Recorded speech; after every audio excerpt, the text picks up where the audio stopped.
বাড়িতে আজকে অতিথি এসছে, তার মধ্যে একজন তো নতুন সদস্য, তো তাকেই এরকম টিভিতে আমাদের এঙ্গেজমেন্টের ভিডিও মানে ভাইদের নাচটা চালিয়ে দেখানো হচ্ছিল। কারণ সব কিছুর মধ্যে এটাই সব থেকে বেশি ফানি, মানে সৌভিককে আর আমাকে পোট্রে করেছে, যেটা আমি আগেও বলেছি।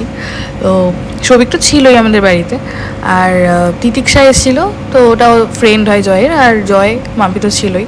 তারপর হুট করে আবার প্ল্যান হলো যে চা খেতে যাব আমরা, তো যথারীতি রেডি হয়ে আমরা বেরিয়ে পড়েছি।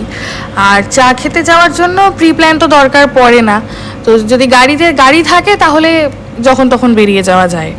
আর চা খেতে যাওয়ার মধ্যে না একটা ব্যাপার আছে, বাড়িতে বসেও আড্ডা দেওয়া যায়, কিন্তু তবুও কোথাও গিয়ে আড্ডা দেওয়াটাই ইজ বেস্ট।